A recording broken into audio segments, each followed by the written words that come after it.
I remember this spiritual roller coaster that is life when you're a porn addict, and I hated it.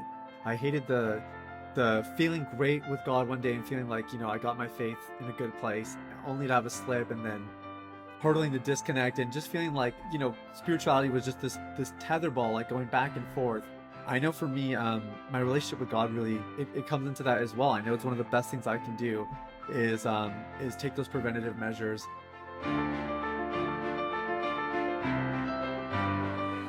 Welcome to the Superhuman Life. I'm your host, Frank Rich, and this is the only podcast in the world dedicated to helping men break free from the shackles of addiction through the power of faith and fitness.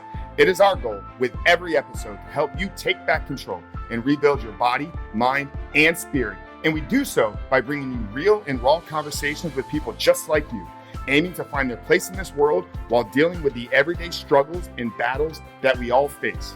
Now, it is my belief that we were all created for a specific purpose. And if we can harness that belief or faith, then take control of our mind and body or fitness, then we can ultimately create the life that we've always dreamed about, our own superhuman life. I want to let you know how grateful and blessed I am to have you here with me today. Let's get on to today's show.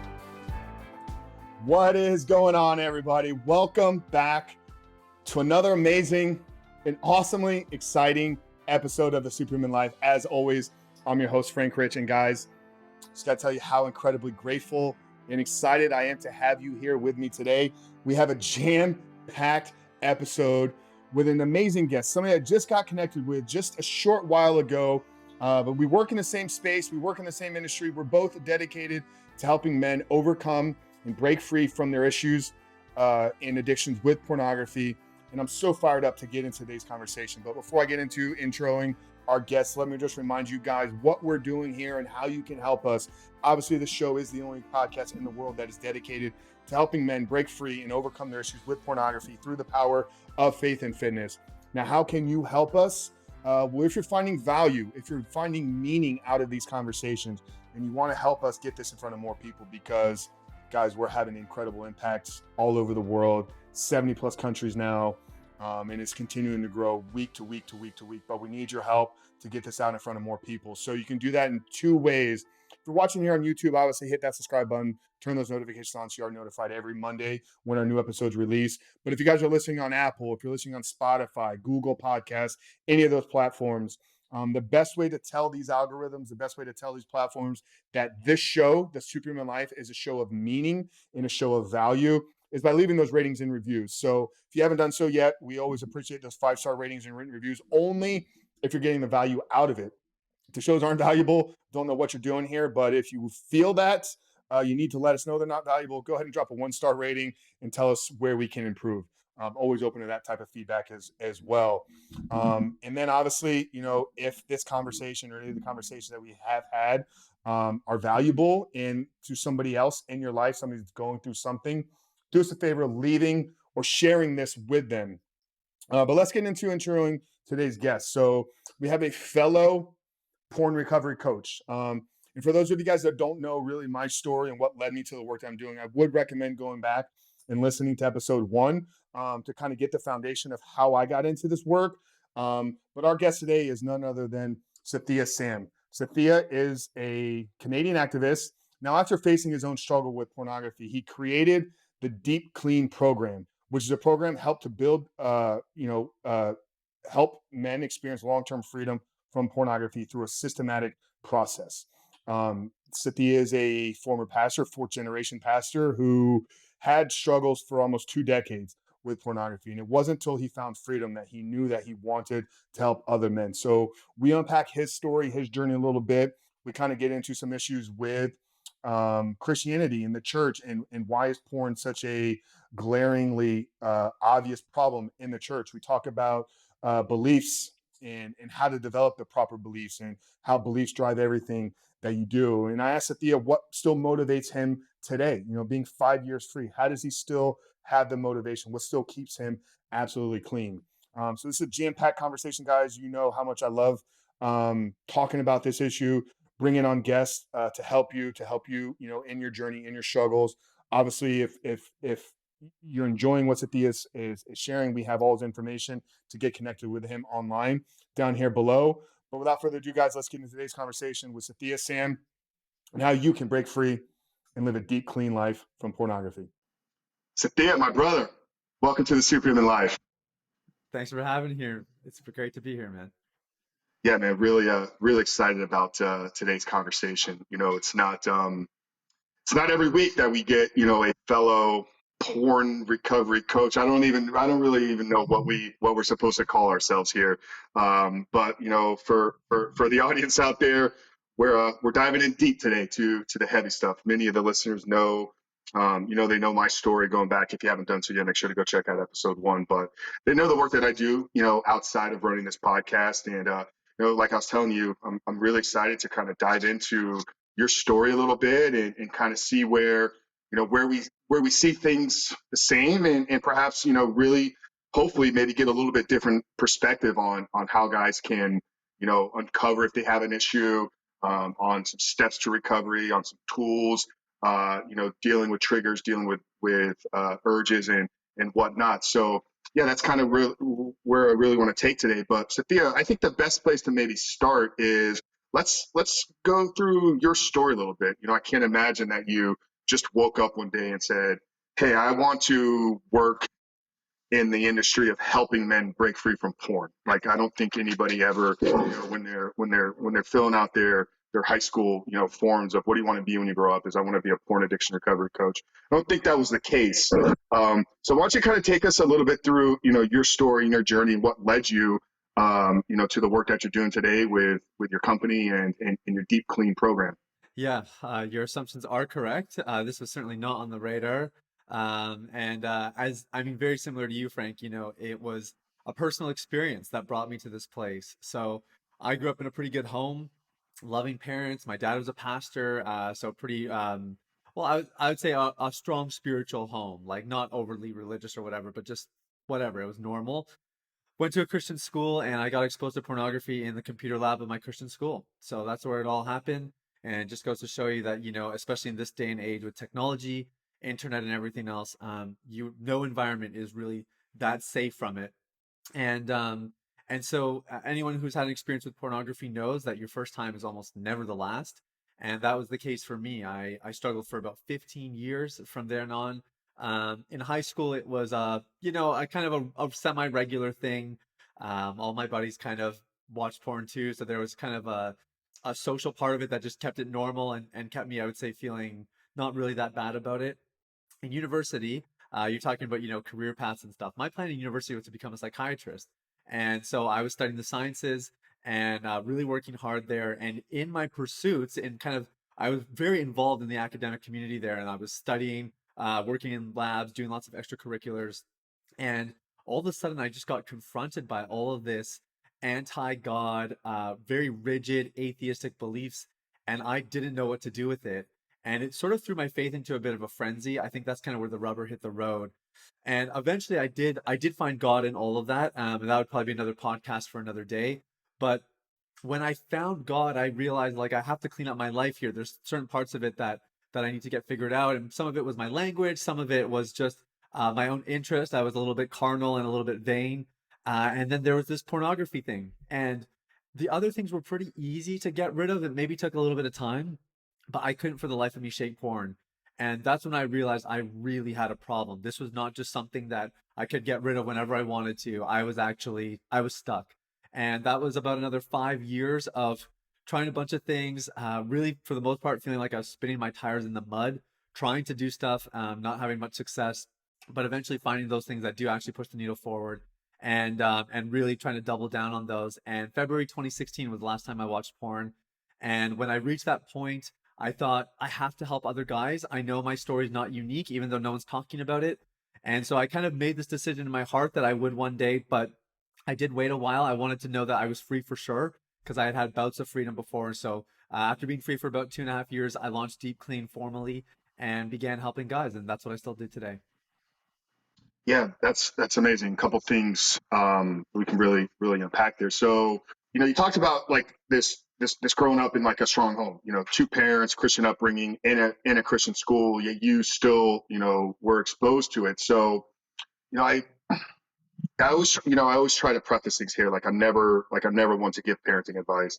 I am a single man with no kids. So who do I, or who am I to try to tell somebody how to raise their parents? But, I do try to come at this from a level of awareness and education, realizing, especially today, you talked about this was, 15 plus years ago and the technology was still an issue, so with today, I try to tell as many parents that are willing to listen to me, like, you have to get in front of this thing, with kids getting iPhones and smartphones and tablets nowadays from 5, 6, 7 years old.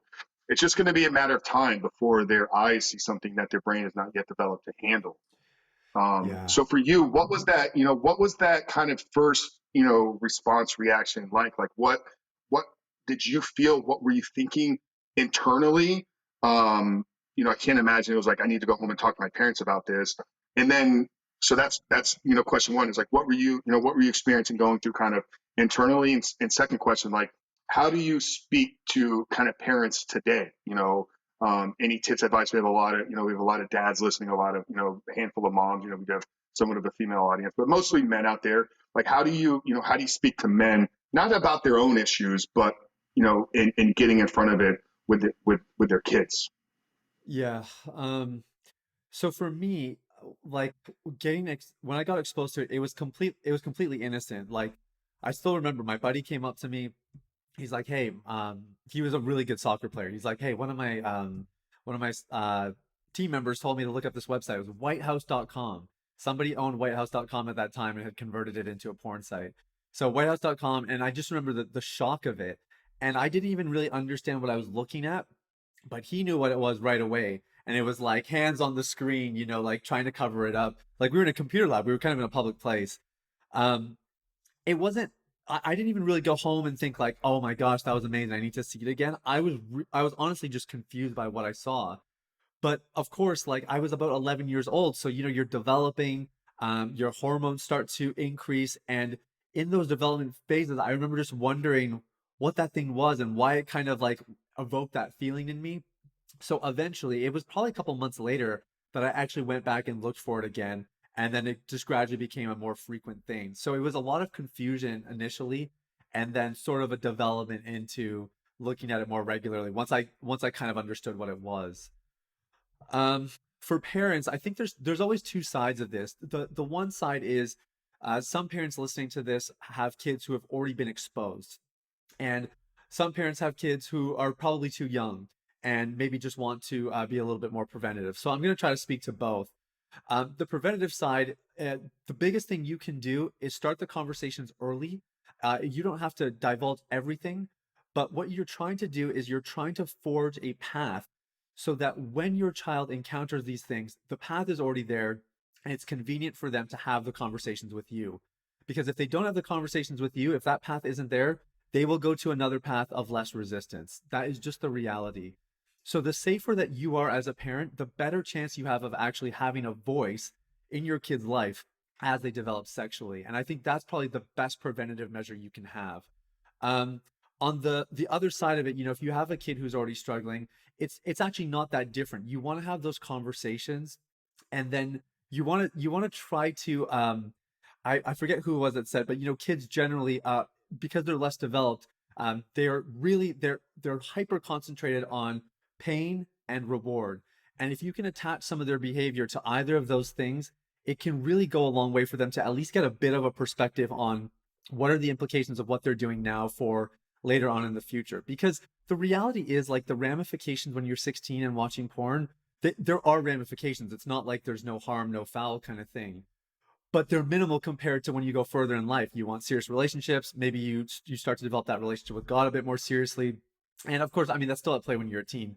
But I think casting some of that vision for long term, if that's something they're conscious of, or maybe tying it into some more immediate things. But I think the more attached it can be with reward and pain, the better it is. And again, you just want to broach the subject, have those conversations as best as you possibly can. Yeah, I love that. Like it starts with your relationship with the kids. It's like you have to have these important conversations, even if it's not addressing the issue of pornography, right out of the gate. It's understanding that when they're not, like, you have enough of a strong enough relationship with them, you're not the dictator in the house, but you have to build that relationship, I don't, for lack of a better word here, with them, Yep. that when they are in an uncomfortable situation, that they run to you as opposed to maybe going to talk to their friend about it. Or, they're like, hey, I think I saw something that I wasn't supposed to see today. Like, can we talk about this? Where if you never really address anything, sensitive with them, or anything of a kind of a pressing issue, they're going to be like, see this, and like, I can't trust my parents because they're going to guilt me or shame me. Why did you look at that? Or what are you Yes. thinking? So yeah, it starts with trust, and just building that relationship. So you talked about, when you had, kind of reestablished your relationship with God. It's like kind of started to unpack your life a little bit. Like, I really got to start kind of cleaning some things up. But it took Yeah. you, took you a while to kind of get through. Right? I think you said it was 5 years or so. You kind of wrestled with it. I see the same thing, with all the men that I, consult with and coach and speak with on a weekly basis. It's like, I've been trying at this for years. I keep trying and failing. I keep, go a week, 2 weeks, and then I slip in relapse. What do you think, in your opinion, like what makes this called addiction? What makes it this compulsive behavior? What makes it so difficult, for men to truly break? I know this is a big, generalized question here, but I think it's maybe a good sounding off point for us. Like what makes this Yeah. so difficult to quit, to get out of our life?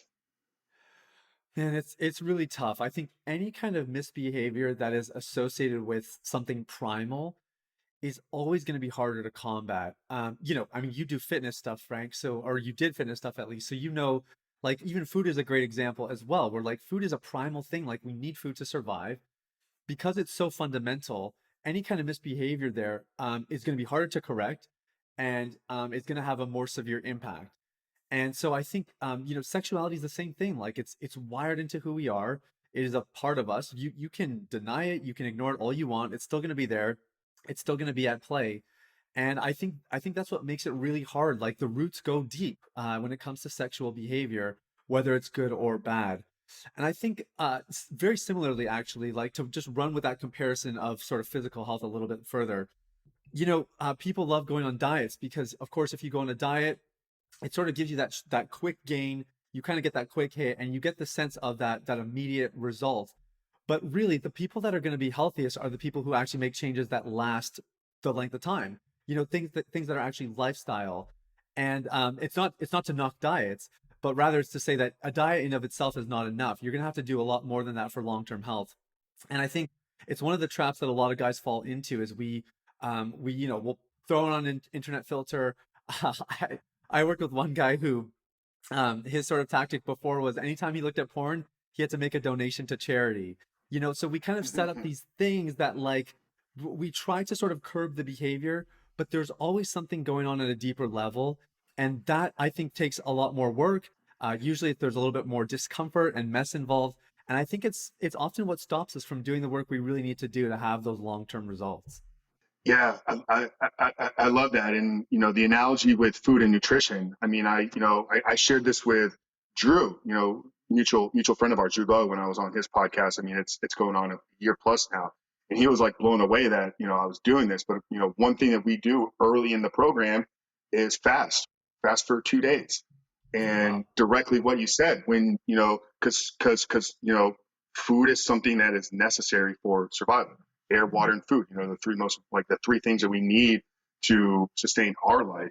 You can't really go too long without air. I think, a couple of minutes. You can go a day or so without water, but you can go a really long time without food. Most of us are conditioned, though, that we're supposed to eat every, 3 hours or 3 meals a day or whatever the case. It's really only been the last 60 plus years that humans have eaten that way. So how I tie this into our recovery is I tell these guys, hey, in this early part of the program, within the first couple of weeks, we're going to fast. We're going to go a couple of days without food. You're not going to get ravishly hungry where you want to chew your arm off, but you're going to get a little bit of hunger pain. Like, you're going to have that feeling of your brain's going to tell you, hey, it's time to eat. What you're going to realize, though, is the minute you suppress that hunger feeling, within an hour or two, the feeling goes away and you actually feel a lot better. Like, you get this like enhanced level of clarity, your body switching into ketosis. But what you realize is a lot of these signals that our body sends us are false. You need to eat right now. No, that's just your brain is addicted to whatever you've been consuming, whatnot. So later on down the road in week 5, week 6, when some of the excitement of being into a new program wears off, you're dealing with those urges and temptations. You can tap into that same willpower discipline that we used through fasting. And it's like this aha moment, like, oh, wow, these are just kind of false urges and false signals. So I love that you did the food analogy because it's something we've really built into our curriculum here. It's amazing. And yeah, I agree 100%. It's this deeper urge, this kind of, human nature driving a lot of this behavior, the sexual desires here. I hear you talk a lot about, motivation and why, and I think just piggybacking off of your answer there, what is the proper way for a guy to maybe look at motivation or developing a why? Is it, I just need to quit, to quit because it's harmful to me? Or, if you tell somebody, yeah, I'm just, I'm really trying to stop. I'm just not motivated enough. Like why is maybe that's a false way to go about it? Just maybe if you can't just speak to motivation and developing a why a little bit. Yeah, for sure. And just to loop in, two things we talked about a bit earlier. I think pain usually drives people to start the process, but reward keeps you going. And the why should generally hit on that reward part. I think a lot of us, like, when you start anything for the first time, usually the why is very narrow-sighted. It's to remove the pain, to alleviate the discomfort, to sort of take a step further. But for our guys, we actually spend a lot of time digging deeper and figuring out, why do you actually want to be free of pornography? Because, for you to be like, so that my wife's not pissed at me anymore, or have a little bit more focus at work, those are good things. But I think generally, if you really want this to stand the test of time, you're going to have to dig a little bit deeper. And we find that the most effective whys, the most effective motivations usually are related to self, and not in a conceited way, but in the sense of, it's to become a man of integrity. It's to be a better father. It's to be able to impart something to my grandkids one day. Um, it's something about the development of the person that is actually what seems to be the most motivating and the most sustaining long term through the recovery process. Because the recovery process is up and down, and when things are going really well, you don't need to be reminded of that reward because it feels imminent. It feels like, yeah, I'm getting there. But it's in those difficult moments, you hit a roadblock, you have a relapse, whatever it is, that's where those deep-seated meaningful whys can go a really long way. And eventually, with time, what starts to happen is, when you feel tempted, the why starts to compete with those temptations and urges. And you're able to actually choose, like, you realize, oh, I'm actually choosing between this, being a good grandfather to my grandkids one day, or a little bit of short-term satisfaction. And I think, as you beautifully illustrated earlier, Frank, like, it's really like, it's just mastering the brain. Like, the brain is going to lie to you in all kinds of ways and tell you, you need this, you're not going to be able to go along without it. And when you can start to have a deep-seated why and really factor that into some of your psychology, it makes a huge difference for how you make decisions and ultimately the kind of lifestyle you lead. Yeah, that's great. And I mean, there's definitely a spiritual side of that answer, developing these character traits, understanding a deeper purpose for your life. When you kind of study, just addiction in general, not pornography, but it can be alcoholism, drug addiction, gambling addiction, shopping addiction. Like there's quite a bit of research supporting this. That true freedom, true breaking out of this requires some level of spiritual transformation. I know you talked about it in your story as well, like kind of refining God in your journey. So, I know you specifically, like on your website, say you help, Christian businessmen or Christian entrepreneurs. I don't remember the terminology specifically, but I know you specifically say you work with Christian men. So my question here is, can a guy find freedom without a spiritual transformation, without God, without a religious component to his recovery? Like, have you seen and witnessed anybody, and in your own opinion, do you think that is a necessary part of recovery? Yeah, really good question. So I'll answer in sort of two layers. As far as just recovering from a pornography addiction, The cold hard truth is no. I don't think you actually necessarily need that like on fire relationship with God. I have had guys come through my program who aren't Christian and get incredible results, and yeah, they do really really well. So I think the amazing thing about the Bible and spirituality in general is good spirituality is always predicated on principles. And so the amazing thing is, like, you can extract principles and you can apply them to just about any context. As long as they're actually the truest form of the principle, they're going to have positive outcomes and results. So I do think porn recovery is the same. I think you can extract those principles and really have great results. I think there's incredible people in the world who don't know Jesus yet, but they've discovered the value of these principles and they have incredible success as a result. And I don't think porn recovery is any different. Um, the freedom word is interesting because I think to really experience true freedom in your life and to really discover that deep-seated sense of purpose, I think that's where the spiritual component is inseparable. And I think that's where, for me, my faith in God really comes into play. I wouldn't be doing this without that, just this deep call and this really strong sense of, like, I need to use what God has given me to help other people. So I think it plays into the freedom conversation, but specifically recovering from pornography, probably not as much. That's my 2 cents at least. I don't know. What do you think, Frank? Yeah, no, I was asked almost the same question before, which is why I wanted to get your take on it. And my answer was almost the same, except I kind of flipped them. I said, as a Christian, my number one call is to spread Jesus with the world. So I don't think anybody can live, their fullest life without that relationship. Now, I'm not here to morally press that down upon anybody. I'll share what he's done in my life, and I'll share, the incredible things that have come out of it and how my life has been, dramatically turned around since that relationship started. So, yes, I am a true believer, and I think that we all, need that relationship. How we all get there is kind of dependent upon our own journey. And just like you said, recovery is built around principles. Same thing. I've had, quite a few guys come through the program, even though I say right in my bio, like, I help you through faith and fitness. Like, oh, well, I don't really identify as a Christian. I'm like, okay, well, I'm going to just pull this part out of it, change the language a little bit, but they're getting the principles. Like, you can't detach my teaching from the true wisdom that is right there in Scripture. So although they may not be fully agreeing to, yes, I'm practicing a Christian walk of life, like there's kind of this under the carpet kind of way that I'm bringing it to them. Yeah. And I've had a handful of guys that have maybe walked away from their relationship due to upbringings, due to issues with church or parents or pastors or whatever. And one of the greatest things that I, get to experience is when they reconnect that relationship, when they find God again. It's like that's the ultimate calling of what I'm doing. Yeah. No, I love that. And it's funny. I was just thinking actually, as you were talking, but we've had a couple guys, two guys specifically, who in the last, I don't know, probably the last 6 months, somewhere along their way, they've decided, like, I really need to recommit my life to Jesus. And so they've gotten baptized and done a whole bunch of that. And I think that's kind of the other component that I didn't really mention. But when you extract principles that are, anchored in the truth of the Bible, um, it's almost impossible for it to not at least inch you closer to Jesus. And if you've already had that connection, I think often it is, like you said, it's very restorative. And I think for people who maybe don't, it pushes them closer. It gives them a little bit more of a taste of what Jesus is like and what life with him could look like. Yeah, so staying on this topic here, and this is something I asked Drew about, when I had him on a year ago.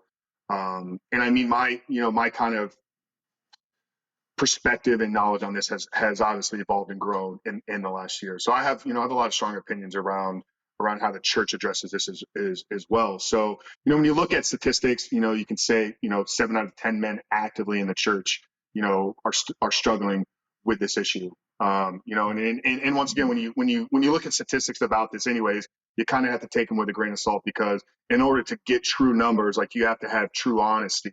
So I would tell you that the number is actually probably a lot higher, because there's going to be a lot of Christian men that aren't willing to raise their hand when they say, how are you struggling with pornography? But let's just say it's somewhere between 70 and 80%. So that means when you're at church, if there's 100 guys, 70 to 80 of them are struggling with this issue. Yet every It's week they're crazy. showing up and they're getting taught these principles that we talked about, these principles that you and I have kind of extracted and then articulated into our own form, actually put together into a curriculum to help men specifically with this issue. But the same principles are already there and they're being taught to you on a weekly basis. Why do you feel, and then you look at, all the churches and groups and everything, they have these purity programs and whatnot. Why do you think there's still a massive issue in the church, like in general, with pastors, with staff, and then just with the attendees? Like, what's the cause of that if the principles are there? Yeah, it's man, there's so many facets to it. I think the two that are top of mind these days, the first thing is this kind of purity culture.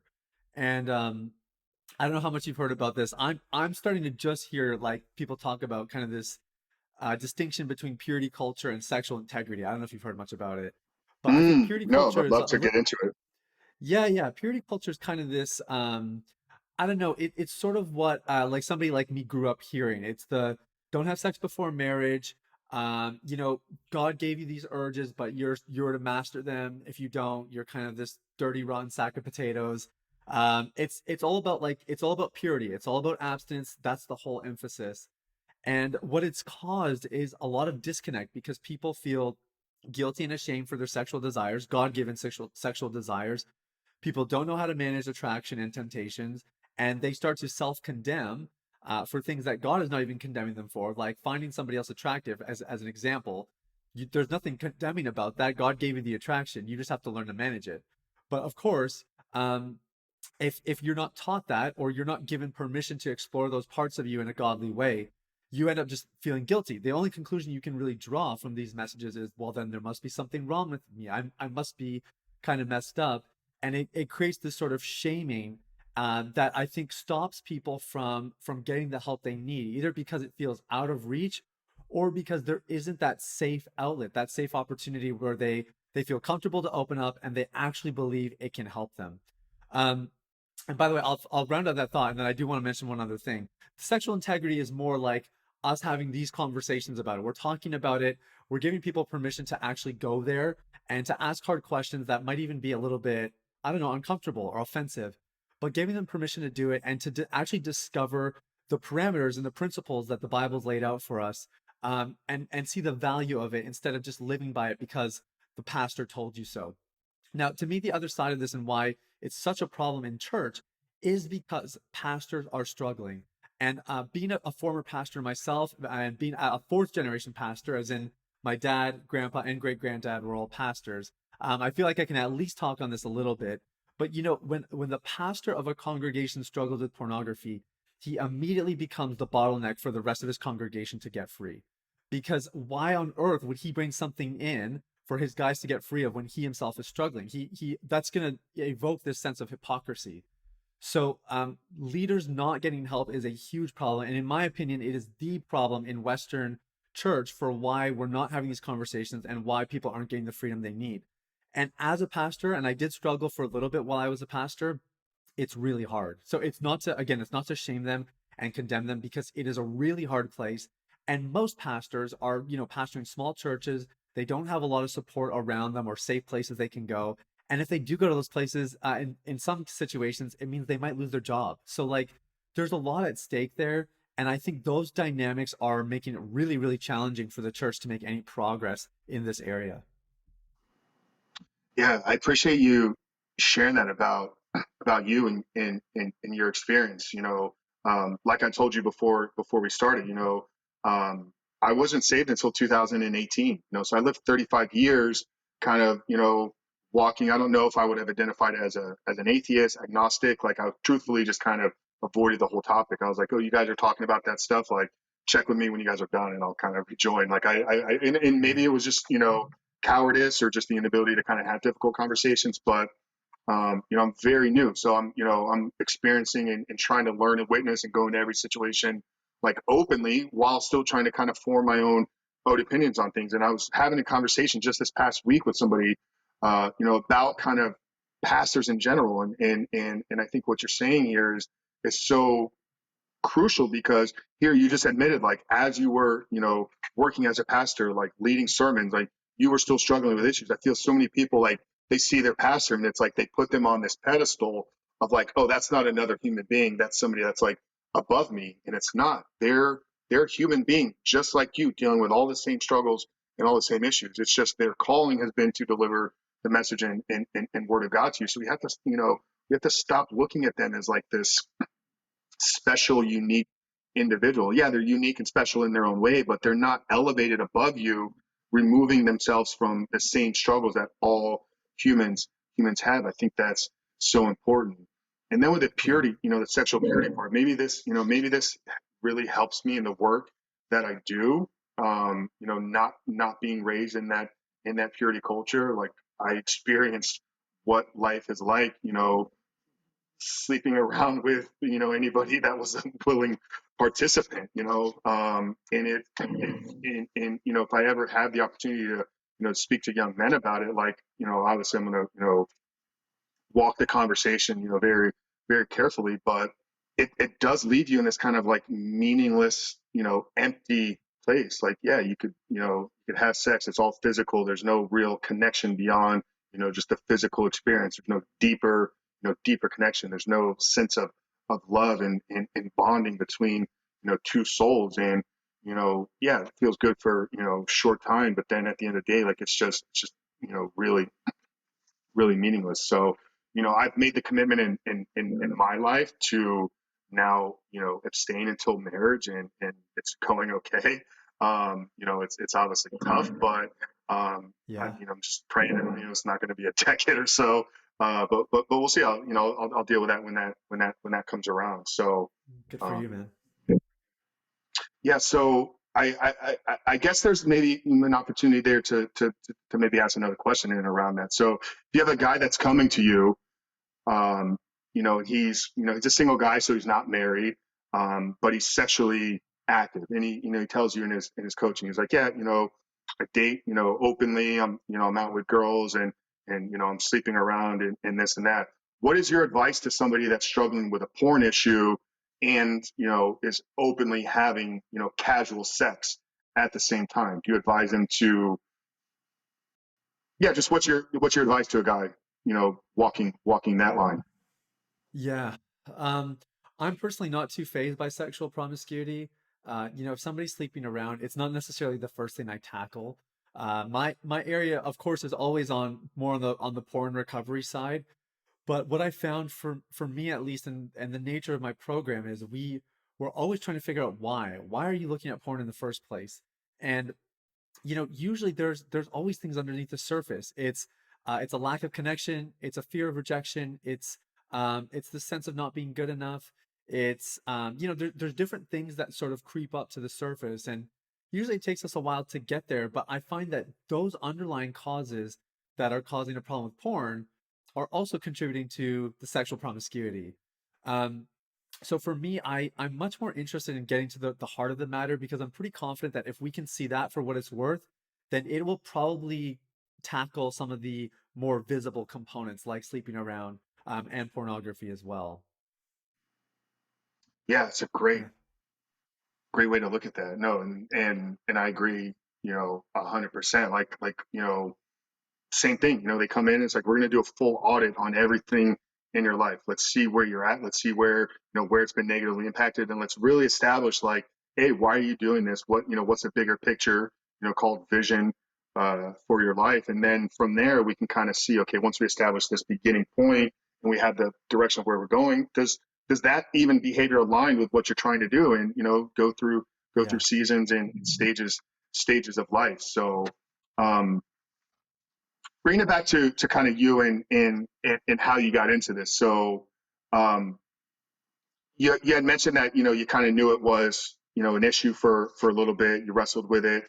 Um, what was that? Was there a true defining moment where I don't want to say hit rock bottom, but the side effects really came to surface? How had it impacted your life to where it was like you finally like put your foot in the sand and said, I'm making this decision today, and I'm not looking back. And then question. So first question, yeah. What was that moment in your journey in your life? And then what do you think guys like? Where do they need to get to in their own struggle? Like, do they need to get to the point where they can't perform sexually? Their wife catches them. They lose their job because they're watching it at work. Like, does a guy need to hit a point of like rock bottom? So, was there a moment for you? And then, do guys need that in their life? And if not, how do they realize they need to make a change? Yeah. So I had two kind of rock bottom experiences. The first was when I was in university. I was dating somebody, and we were sexually active in that relationship, both Christians, and just figuring ourselves out, figuring our faith out. And when that relationship ended, I just felt like my whole life got pulled out from underneath me. And interesting, just to kind of even loop back to what we talked about earlier, Frank. When I was dating her, I didn't watch porn because in some ways the root issue was just manifesting a different way because it was getting satisfied in our sexual activity. And that's kind of why sometimes when you really get to the heart of the matter, you can tackle those roots. It can go a long way. That was my first rock bottom moment, and that kind of ties into me discovering my faith, committing my life to Jesus, and sort of embarking on this journey to freedom. The second rock bottom moment was when I was pastoring. I had been clean for about a year, and it was actually no longer than that because for most of ministry school I was clean, and then the first year out of ministry school when I was pastoring, I stayed clean. So maybe 16 months, something like that, and I had a really bad relapse, and that was the thing for me where I was like, how can you go that long and then still relapse like this? Like it felt very discombobulated for me, and it was like enough is enough. Like I'm a pastor now. I'm not gonna joke. I'm not gonna play with this stuff anymore. Like I know where this leads if I don't do something about it. And that's when I started to invest in a little bit more professional help. I had done that prior as well, but this is when I really invested and I really put a stake in the ground and said enough is enough. Um, to answer your question about what other guys can do, I think it's twofold. There's going to be a handful of guys listening to this right now who actually are at that point. You've had enough. You've said enough is enough, and I'm ready to do something different, and I'm going to put a stake in the ground. And the best thing you can do is ride the momentum of that decision until kingdom come. Do something like look into Frank's program. Go watch videos on YouTube. Like do whatever it is, but put a stake in the ground and get somebody in your corner who's going to help you. Don't you dare try to do it alone, because you're going to thwart all that great momentum that you kind of have waiting to be unpacked. If somebody maybe isn't quite there, you understand it's having a bad effect, but you're not necessarily feeling it. You might be numb to it, or you're just not at that point where you're ready to maybe put a stake in the ground per se. Still, the best thing for you to do is to take action. And it might not mean that you are brave enough to reach out to a coach quite yet, or you're willing to invest your hard earned money into it, but invest in some resources. Talk to a friend about it. Take some sort of action. That will always be the best thing to propel you towards your goals, is just making a step towards them. So that would be my main piece of advice. And even in my own journey, I did both. I had seasons where it's like, yeah, okay, I know I need to get free. Let's take some action. And then I had some seasons where it was like, this has got to go, and I'm going to do whatever it takes at any cost. Yeah, I'm so glad you said that. Reach out for help. Like, don't try to go about this on your own. Like I get Yeah. so many men like reaching out. They're like, I can't afford a program. I can't invest into coaching. Like, do you think I can do this on my own? And I'm like, no. Like, so you need to find you need to find somebody, whether it's your pastor or somebody in your family or a close friend. Not your girlfriend, not your wife, not your spouse. They're not there to be your accountability partner. Recruit them, understand them, get them on the side of the table with you and say, hey, I'm working through this. Can you support me? They're not there to check in on you and serve at your accountability. But no, I don't think you can go about it. And it seems you agree with that as well. I mean, I know for me, Yeah. like the men in my life, in every area. I don't go about anything on my own. I have a business coach. Still to this day, being, 2 decades in the fitness industry, I still have a trainer that helps me with movement and stuff. And, I have spiritual, coaches and mentors. Like I'm always seeking people that are a few steps ahead of me. And I know Drew talks about kind of the three people you need. You need the expert, the ally, and then the mentor coach. But yeah, you definitely need people. What what is it that drives you, motivates you these days? Like like 5+ years, like, I gotta imagine, like, yeah, obviously, triggers come up, temptations, this and that. I mean, you've gone through this whole, rebooting and rewiring, but like what's kept you like on the path for 5 years? Man, it's a great question, actually. People don't ask me that question usually. I like that. Um, I think there's two components to it. Getting married has been really interesting because I was clean for like a year before I met my wife, and then we dated and were engaged for roughly 2 years, 2.5 years. Um, so going through all those different phases and kind of yeah, like we didn't want to have sex before marriage either. We didn't. And that was really hard work. And it's interesting figuring out like what are the things that you have to do, to maintain this and stay in that place of freedom. I think two things really help me. One is actually I have an inner circle of friends that I connect with on a pretty regular basis, and I'll talk to them about anything, everything and anything. So I don't think there's very much of my life that is hidden from any of those guys, and that really helps a lot. It takes the pressure off because I don't know if you felt this, but I've certainly felt like sometimes, when you're really sticking your neck out there when you say I'm going to help somebody else recover from pornography, and it immediately puts this thing on you that also then you have to stay free. And if you do that the wrong way, you actually put unnecessary pressure on yourself. And for me, I've caught myself in those thinking patterns sometimes. And so one of the best ways that I'm able to sort of mitigate it is by reaching out to friends and just having those close connections. And the other thing is, I can't stress enough the value of routines and rhythms. So I'm a big routine guy. I have a morning routine, I have a nighttime routine. They're not particularly elaborate or fancy, but I don't miss them. And that goes way beyond the recovery process. That's just for my own well-being. That's because I do want to be a healthy grandpa and I want to be able to play with my kids one day. So I know I got to get my workouts in regularly, and I want to be spiritually strong. So it means I'm in the Word and everything else. And one of the things I'm really particularly big on in my methodology is journaling. And so I've integrated journaling into my disciplines as well. And that's a very high preventative measure for me, to just stay in touch with what's going on internally and make sure that I'm nipping things in the bud before a temptation or something like that develops into something that could be a problem. Yeah, love that. Creature of habit. Myself and routines. Obviously from my bodybuilding days, like that's, I mean, probably where they were really hardwired into me. Like you have to live such a structured, disciplined life to be able to get on stage. But something that's carried over into everything I do now, and yeah, it's built into our program. And all of our guys, we help them build a morning, evening routine, just like you said. Because I think if you win the morning, you win the evening, then you're much more likely to win the entire day.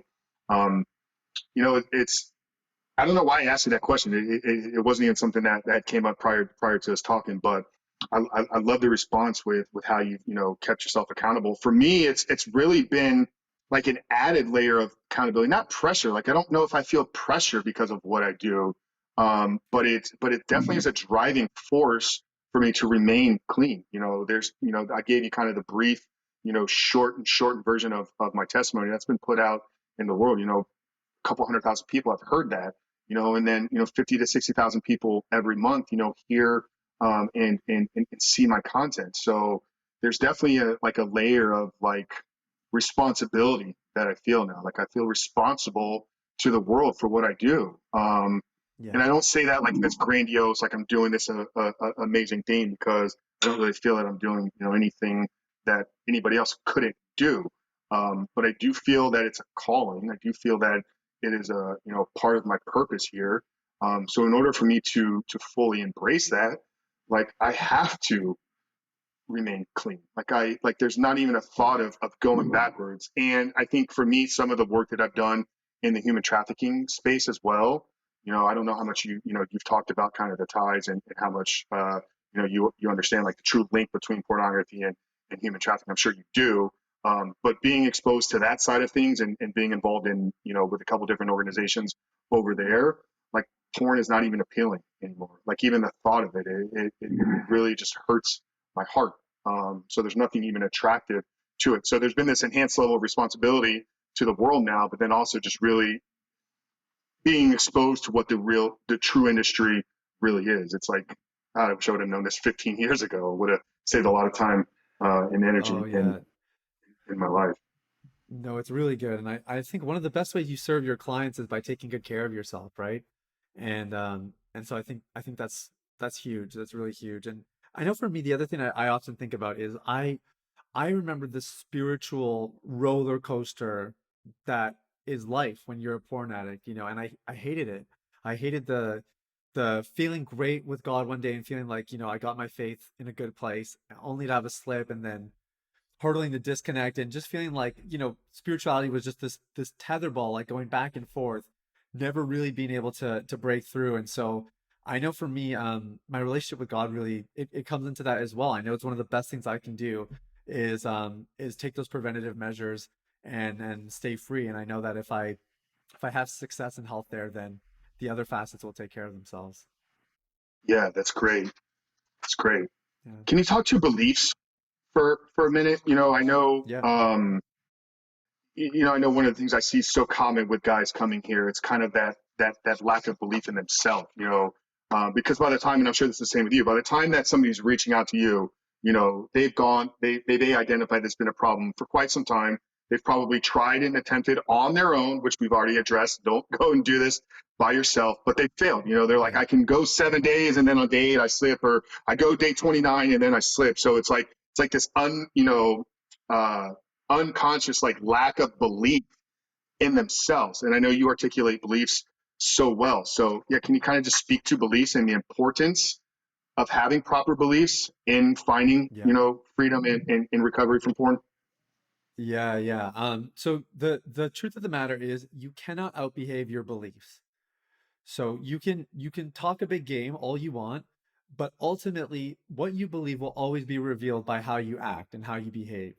So that's generally one of the fundamental things that we're doing as coaches is we're trying to unearth these limiting beliefs, these false beliefs, and trying to replace them with the truth. Simply put, a belief is a thought with faith attached. So we're not talking about doctrinal statements. We're not talking about anything else.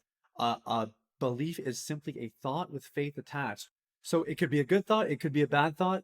And that is part of our responsibility is to actually govern the thoughts that we entertain and spend our time attaching to, if you will. And usually that gets revealed in our behavior patterns. So yeah, somebody who's like, man, every time I see a hot girl on the street, I just can't help but check her out. It's like, yeah, well, as long as you believe that, you are going to have a really hard time in any kind of public place. But that's really it's just a thought that you have, for one reason or another, embedded some faith with. And actually, in the same way you created it, you can also deform it. And that's the great news is as much as a belief is there, they're malleable. They can be shifted and adjusted. They can be uprooted and replanted and whatever it is. But that's kind of the essence of it. And with my guys, I teach them there's this thing called this term I've coined is the thought belief continuum. And we have 1,000 thoughts a day. Most of them aren't really worth their time.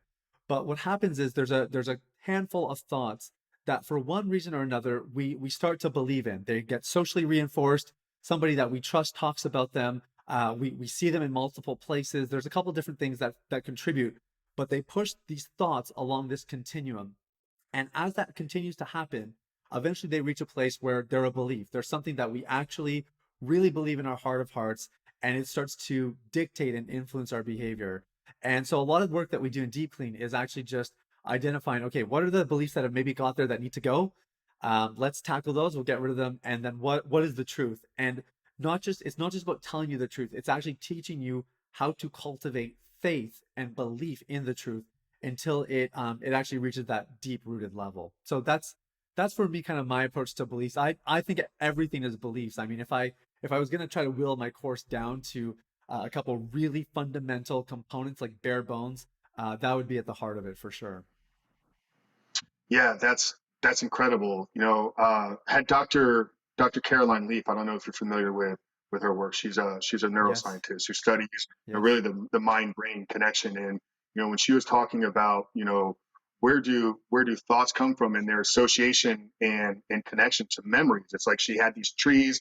She's shown these examples. It's like we have our memories here, and every thought is kind of derived from these memories. So our past experiences, trauma issues, the way that we, feelings and memories drive all of our thoughts. And not until reshape the way that you look at your memories or look at your past experiences can you then begin to change your thoughts that are coming from them. So yeah, so I know you mentioned it briefly there, and we talked about it a few times with your program, Deep Clean.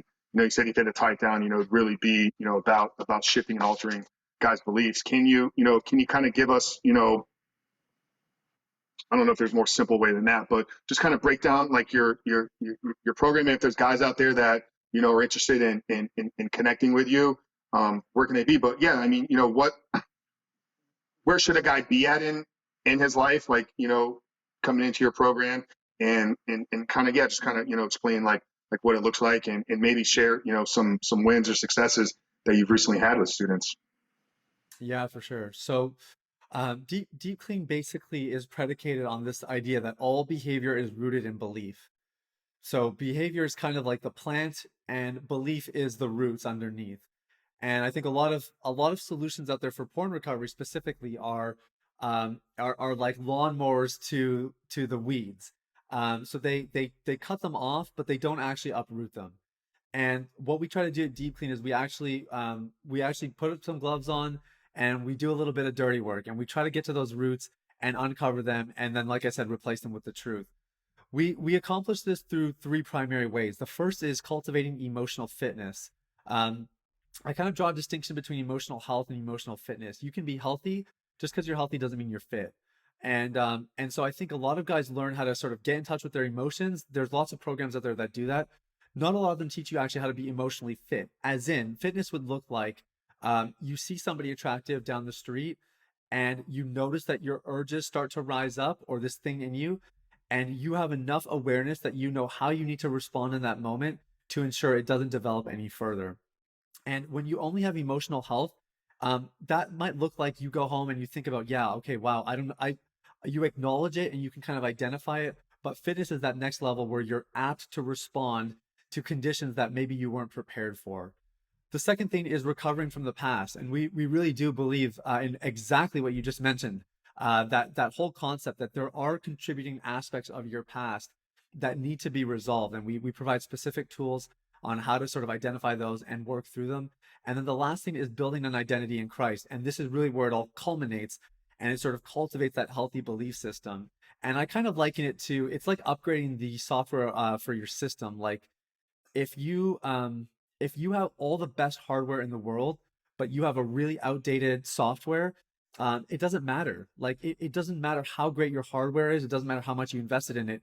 You're not going to be able to use it optimally. And God has given us incredible minds, incredible hearts, incredible bodies, and they have all the potential in the world. But it's our responsibility to actually manicure our belief system, and to treat it in such a good way that the things we believe ourselves rather reflect the things that God believes about us, and as a result we're able to optimize the hardware that he's given us, so to speak. So those are the three pillars of Deep Clean, and we have different offerings depending on where somebody's at. For the guy who's struggling daily, we have something for him, and for somebody who's struggling less frequently, monthly or whatever, we have something there as well, and everything in between. um, and you had asked for stories. I think for me, one of the coolest stories that's happened lately is working with a guy. He is a military reservist, and he's based out of California.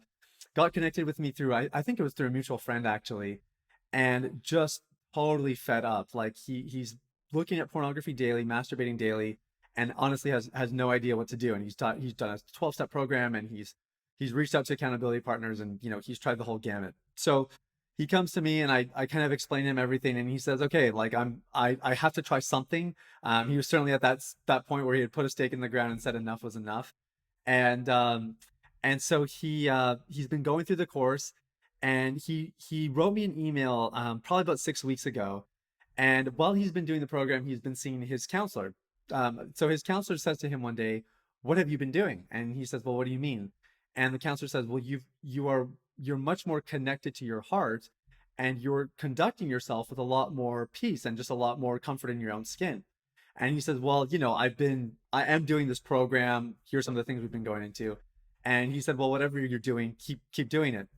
And so that was the first time he kind of realized, this is actually, like, other people can see a change in me. And basically, I think the first month or so into the program was rough. And the next six, or it's going to be probably 7.5 months now, he hasn't looked at all. He's had a complete turnaround, and all of this culminated. He just quit his job recently, and he said he was really upset at how he got treated at this workplace. And normally he would have just quit his job, kind of peacefully left, and not really spoken anything.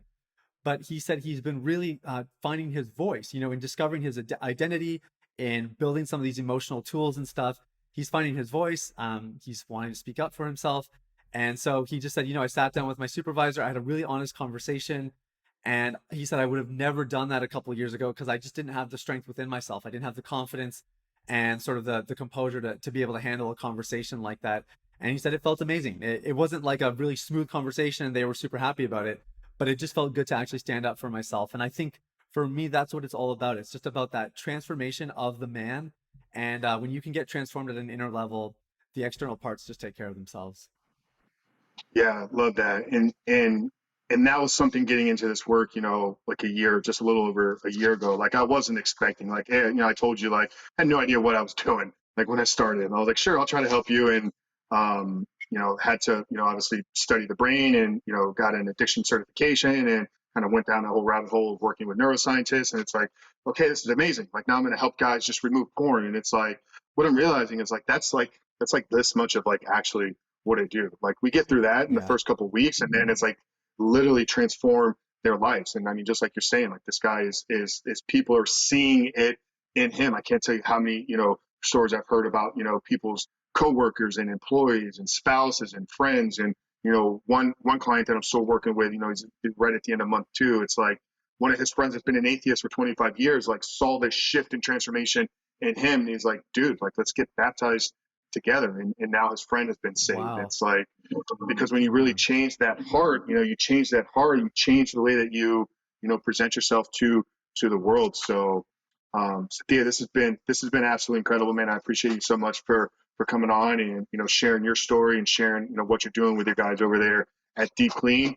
Where can people get in touch with you? If they want to maybe learn more about their program and they want to connect with you online. Where are you hanging out at socially these days, and where's the best place for guys to reach you?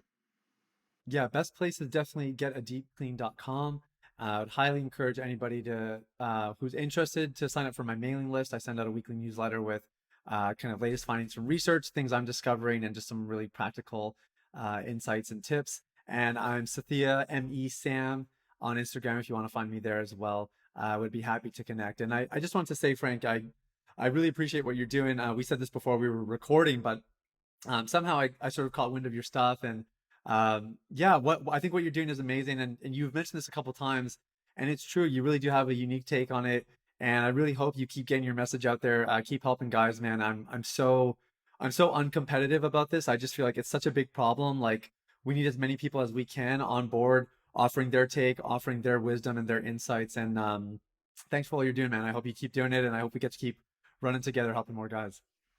Likewise, man. I appreciate it. And yeah, there's however many billion of men in the world, and we know, 2.7 or 3 billion. I don't know what the numbers are, but there's a lot of them, and we know 70-80% of them are willingly admitting to this problem. And I think that issue is I think that number is much higher. So yeah, I don't think that I'm going to be able to save the world and save them all, but incredibly excited to be connecting with other individuals. We've had a handful of other coaches on here, and yeah, I'm not one to say that my approach, my way is the only way of doing it. I think we probably have a lot of things that are very similar, and you have a unique thing that you're bringing. So I'm glad I was able to have you on here today and have this conversation, and hopefully, people got value out of it. So, yeah, likewise, man, I want to continue to support you in any way that I can. So keep serving our men, keep helping others. And, yeah, man, hopefully one day we'll have this conversation where like, what do we do next? All the men are free.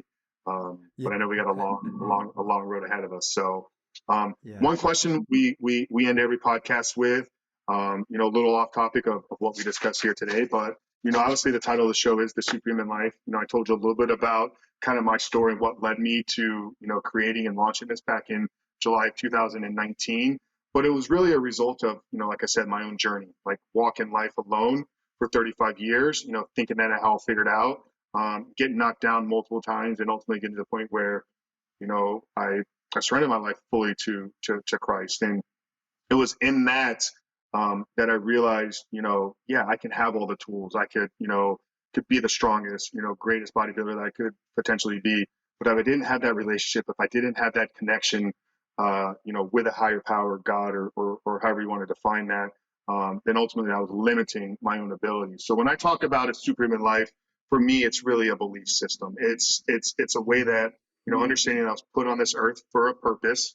A lot of that was given to me, but then I'm also responsible to a certain extent for my own care and really building my own physique and leading this vessel, captaining this vessel of this body that I have while here. So that's what I really think about when I talk about living a superhuman life. But I like to get every guest kind of take on it. So Sathiya Sam, how would you define living a superhuman life? I would define that as living in control. Not in control of other people, not in control of circumstances or conditions, but in control of yourself. Just having a good understanding of who you are, why you're doing what you're doing, and how you're going to accomplish your goals in life. I think that's probably the most superhuman thing you can do is just take responsibility for your stuff and don't apologize for it. Don't apologize for being who you are. So I hope short answers are okay. That to me, that's what being a superhuman would look like. Yeah, that's incredible, and I second that. So, guys, you heard it here. Your beliefs are the most important. You cannot out act or out behave your beliefs. Everything you do is rooted in there. If you're looking for help, if you're interested in getting connected with Sathiya, we're going to link all his information and his site and his IG down there below. But we appreciate every single one of you guys out there. If you're listening on iTunes or Apple or whatever platform you are, if you want to continue to help us grow and support this show, two ways you can do that. Obviously, if you haven't done so yet, leave that 5-star rating, written review. That tells the algorithm that these conversations are meaningful, will help put it in front of more people. But more important, if there's somebody in your life that needs to hear today's message, maybe they're struggling, maybe they've mentioned that they're going through something like what we were discussing here today, do us a favor of sharing this conversation with them. But that's it, guys. Really appreciate you for being here. For Sathiya, Frank, Rich, we love you. We'll see you next week.